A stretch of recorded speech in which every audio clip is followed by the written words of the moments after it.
Sir Ronald Gustillo at makakasama natin siya. Siya ay mula sa siya ang national campaigner ng Digital Pinoy. Magandang hapon po, Sir Ronald. Good afternoon. Hi, good afternoon, Sandro, Maan. Magandang hapon din sa ating mga taga-subaybay. Eto, Sir Ronald, ano ba yung mataas ang bilang na mareklamong natatanggap ngayon ng Digital Pinoys? Meron kasi yan yung sa scam ba? O yung pagkuha ng mga TNVS, ride-hailing app, na Sir Ronald, binibitawan ka sa ere nung driver. Diba? Parehong maraming reklamo yan ngayon. Ang tagal din magbigay ng surge din ng ng pamasahe. Ayan. Sige, Sir Ronald. Yeah, pareho namang pare-parehong nasa top ng listahan natin yan ngayon, no. It's a seasonal problem, no. Actually kanina nagkaroon ng consultation sa LTFRB sa pangunguna ni Chairperson Attorney Vigor Mendoza, at dito nga pinag-usapan, no, kung paano mababalanse yung interest ng mga commuter when it comes to mataas na pamasahe, and yung syempre yung interest din ng mga driver na meron naman silang sapat na kitain, no. So LTFRB is trying to find a way na i-balance etong mga interest na nagbabanggaan ngayon. And we are hoping na sana naman ay magkaroon talaga ng win-win solution out of this. LTFRB ba ay may hotline din, Sir Ronald, o pati rin itong Digital Pinoys kung saan? Kasi sa app din, ang sinasabi nila, mahirap daw magreklamo. Diba yung papasok ka sa help center para say, dinrap ka agad nitong driver na ito. Kasi pag dinrap ka, minsan sa tagal din kasi ikaw din, ika-cancel mo na lang. Pero parang ikaw pa yung babayaran. Kung hindi naman umuusog yung driver doon sa, makikita mo sa map yun ng app, diba? Ng ride-hailing app. Na hindi rin siya umaalis doon sa lugar niya. Pero hindi natin malaman kung traffic o talagang naka-park lang, Sir Ronald. Yes, tama ka, no.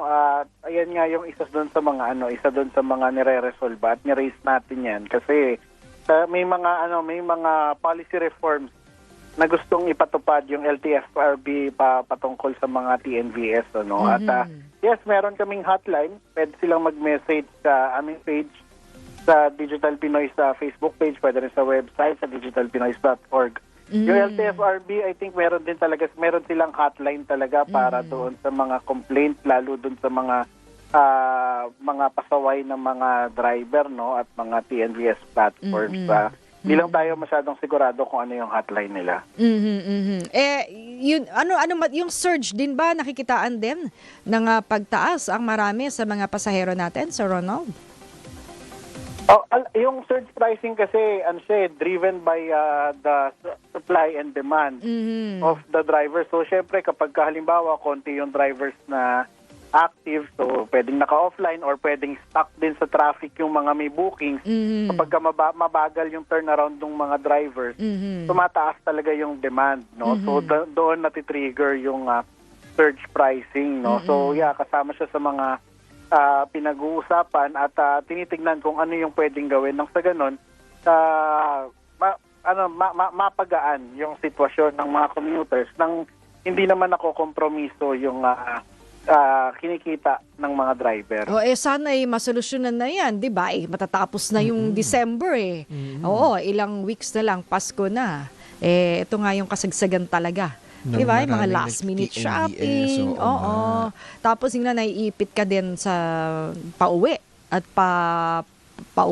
papuntang opisina, eskwelahan, ganyan. Doon naman, itong isa pang problem partner, yung scam. Sir Ronald, ano yung madalas reklamo ngayon sa Digital Pinoys? O yung na-encounter ninyo? Oo, yung ngayon, pinakamainit talaga. Seasonal talaga to, yung online shopping scams. No? Yung iba't ibang forma ng mga online shopping scams ang namumutawi ngayon online. No? So, ano ang number one?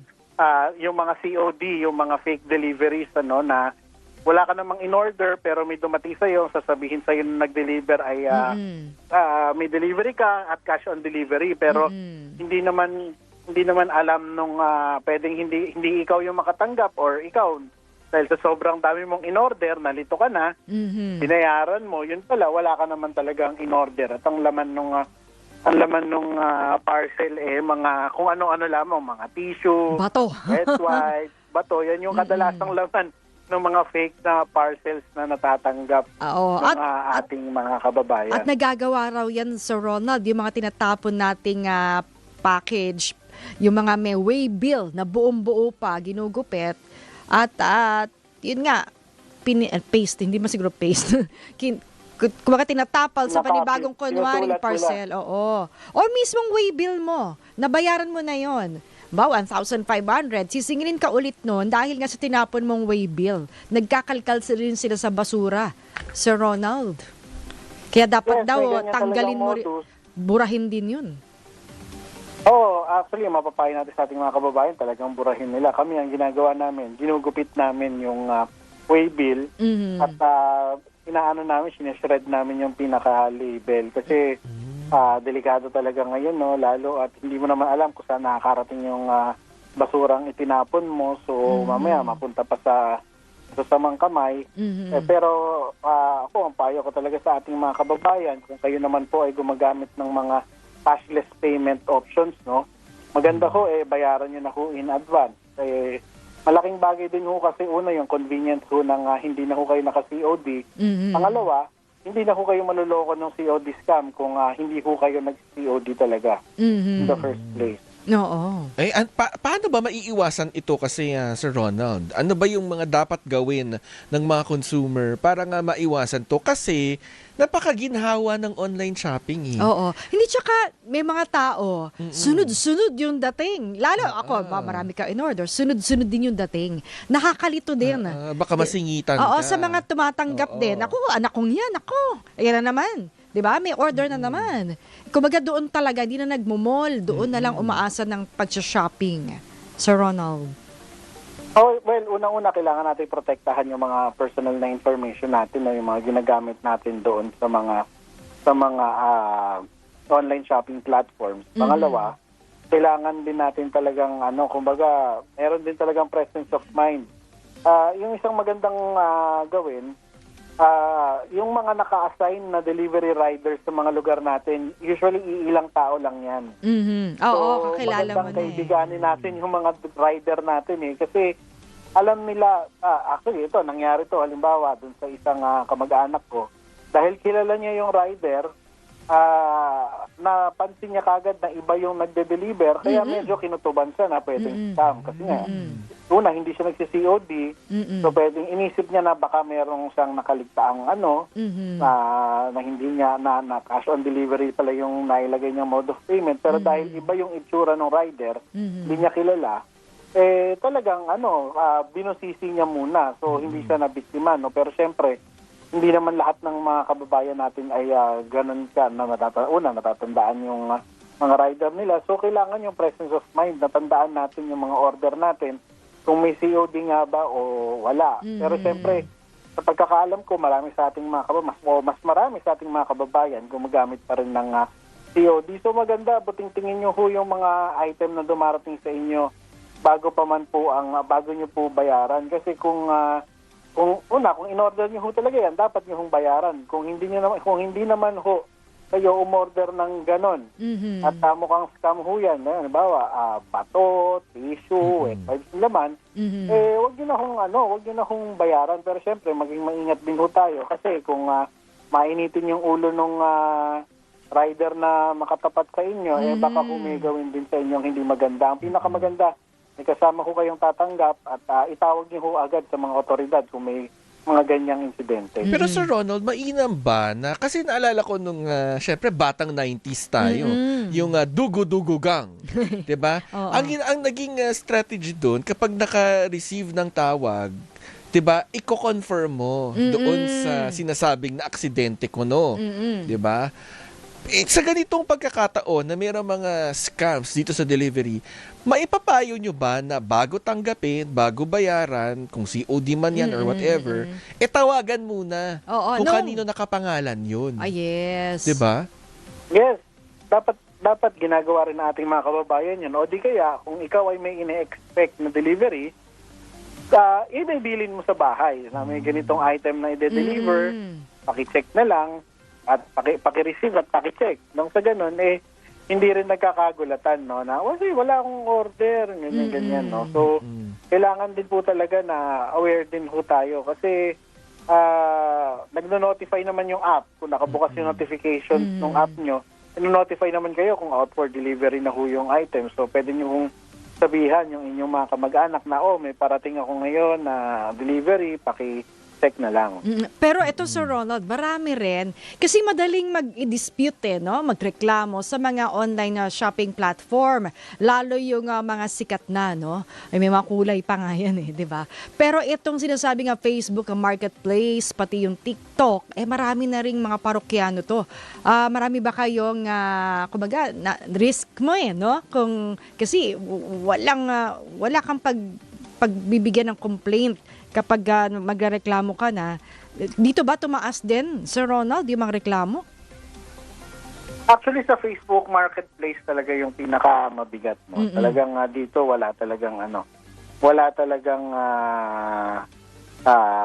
kasiguruhan yung ating mga kababayan. Kaya ako personally, hindi ko ina-advise na dyan bumili ng item. Ako, ang ginagamit ko lang ang Facebook Marketplace para tignan kung ano yung prevailing price ngayon sa market ng mga second-hand items na posibleng kailanganin ko or kinakailangan ko right now. Pero hanggat maaari, iniiwasan ko yung Facebook Marketplace at kung mauobliga man ako, talaga kung katakot-takot na pagbusisi yung kailangan natin gawin. Kasi at the end of the day, yung mga legitimate na sellers ho talaga, naiintindihan din naman ako nila na marami ho sa ating mga kababayan yung nagtitake ho ng extra precaution kapag ho nakikipagnegosasyon sa pagbili ho ng mga items sa Facebook Marketplace. Gawa nga ng napakarami hong mga scammer din sa platform na yan. Ay siguro isa pang payo na kailangan natin kasi nga ngayon ay panahon ng gift giving. So yung iba bumibili na ng mga voucher sa mga bakasyon sa hotel, resort. Ay, marami yan. 'Di ba? Paano ba maiiwasan yan, Sir Ronald? Kasi ginagaya yung Facebook nitong legit na website. May kakilala ko. Nabiktima yan. Nabiktima rin yung parang mga mga hotel ginagaya. Nakapagbayad ka na, tapos hindi ka nasasagutin. Oo, paano ba gagawin dyan, Sir Ronald? Well, siyempre, una, hanapin natin yung legitimate na website, no? Hanggat maaari, yung mga website naman na yan, merong mga booking platforms yan na sarili. So, talaga doon na ho tayo mag-transact. So, kung hindi man po, tawagan na lang ho natin yung mga hotel ng diretso. Kasi madali naman mahanap yung mga numbers nila. So, doon na mag-transact. Pero syempre, meron din namang mga booking platforms na legitimate. Yes. Kaya pwede doon din. May mga promo din doon. Ang importante kasi ngayon, kumbaga, yung iba kasi ang daling masilaw din po doon sa Kasi nga kung bagsak presyo, di ba? Plus, meron pang may free breakfast. Di ba? Yung free additional breakfast talaga, ino-offer ng mga hotel yan. Yes. Pero halimbawa, nag-o-offer ng sobrang baba. Halimbawa, mga 5-star hotel, pero ang room rate ay 1.5 lang. May ganun. Plus wala 1 night. Ganun. Yan. Diba? Walang ganun. So, wag ho tayong basta-basta magpapaloko at wag ho tayong magpapabulag doon sa mga nakikita natin. Pinakamaganda pa rin po, ay mag-book ho tayo ng diretso doon sa mga website o sa mga phone numbers ho ng mga accommodation na gusto ho nating puntahan. Pero syempre may mga resort na maliliit di ba, na hindi nila alam kung legitimate ba o hindi. So ito po talagang medyo tricky yung kailangan mong gawin diyan, na maghahanap ka ho talaga ng paraan para ma-verify yung legitimacy ho ng resort na iyong nais puntahan. Kung tawagan kaya sa mga groups ng Minsan kung tawagan kaya yung magpapakilala resort. kasi rin sila na sila yung resort. Ang ayos-ayos mong kausap sa una. Pero pag nagbayad ka na, through e-wallet yan ang transaction, after nila makuha yung pera, wala na, hindi ka na sasagutin. Yeah, tama. Nangyayari po talaga yan. Kaya yung kailangan po, yung maging mabusisi, and at the same time, yung meron kasing mga Facebook groups para sa mga area, usually area-based na mga resorts, mga accommodations. So, in fairness dun sa mga administrator ng mga groups na yon, na talaga they painstakingly verify yung mga accommodation na nagpo-post doon sa kanila. So, kailangan ho nating tignan maigi. Papa-vouch, tatawagan yung may-ari, mag-video call. Kung yung iba nga, kung kinakaya pa nila, talagang pinupuntahan pa nila mismo yung accommodation, nang sa ganon, malaman po kung legitimate talaga. Yung iba, ang ginagawa pa nga, ito nakita ko lang recently, nagbubook sila ng mga motorcycle taxi o kaya ng mga parcel delivery, para i-check. on-demand na parcel delivery, Oo. para lang i-check kung meron nga talagang ganong resort. Oo. Minsan naman kasi, Sir So, Ronald, existing yung resort. It's just that, yung nakikipag-transact sa'yo ay hindi sila yung talagang owner o legit na website. Kukunin pa nga nila yung mga stock photos gagawaan ng panibago. Oo, existing talaga naman minsan yung lugar. Tama. Kaya yung ginagawa, dito kailangan maging proactive din ng mga owners, ng mga resort managers na bantayan din yung mga social media platforms na matignan na at ma-verify na walang nagnanakaw ng mga pictures nila para i-repost at magpanggap na kanila yon. Kasi proactive din talaga sila dapat Pero syempre, yun nga, kaya yung ibang mga naghahanap ng reservation, proactive din sila. Hinahanap din nila yung kung yun nga, nagbubook ng mga motorcycle taxi, pakicheck ho kung may ganito talagang resort, pakicheck kung sino ho ba talaga ang dapat kausapin dyan. Nang sa ganun, hindi rin sila maloko. Kasi ako may kakilala isang buong mag-anak. Mga 30 packs sila. Pagpunta doon, wala raw ganung reservation. Naku And yet po. nakapag-down na ng kalahati. O di ko, Naku po. oo, di ba? Parang isang reunion yun ng kanilang clan, ng kanilang pamilya. Eto pa, Sir Ronald, hindi lang mga buyer ang naloloko, pati yung mga seller. Kasi di ba minsan may pinapapick up po si Zandro Ochona na ganito. Tapos wala pala, hindi pa Tapos, pala nagbabayad. Oo. Paano ano yung mga reklamong ganon, Sir Ronald? Yung mga naman, yung mga digital dugudugugang din yung mga ganyan yung mga middleman kunwari na hinahanap yung buyer and seller o kaya nagpapanggap na may papapick up. Yung mga ganyan ho talaga kailangan ang paraan lang ho dyan para masawatayan maging magtanong ho tayo doon sa taong sinasabi nila na may pinapakuha. Kasi kung ibibigay ho natin agad, maluloko ho tayo, lalo ho kung walang binilin. Mahirap naman po na ibigay ho natin agad, no? So, lagi po nating tatandaan, para humascam kayo, dalawa ho yan. May attempt at meron ho kailangan mo talagang mahulog dun sa patibong nila para mabiktima ka. Pero kung magiging mas maingat po tayo, hindi ho tayo mabibiktima. Kasi lilituhin ka Kung sa dami rin naman talaga ng order, 'di ba? Parang ito nagmamadali ka na kasi rider ka Kaya nga. Oo, 'di ba? Kasi marami pa akong di-deliveran. Akin ako para makuha ko na. Syempre, sa taranta mo rin at takot. Binigay mo na. Oo. Siya, sige. Usually yung mga ganyang masyadong makulit. Yan yung mga kailangan din ho nating pag-isipan kung magduda lihiti mo na. ba sila o hindi. Kasi, yun nga, kagaya nga po ng binanggit ko kanina, yung mga lihiti mo po, nag-e-exert na ho talaga sila ngayon ng mas mahabang pasensya. Kasi, alam ho nila na marami ho sa ating mga kababayan ang naloloko. Alright, sige po. Maraming salamat, Sir Ronald. Maraming salamat din po. Mag-iingat po tayong lahat. Magandang hapon po. Ayan, yan po si Ronald Gustilo, ang national campaigner ng Digital Pinoy.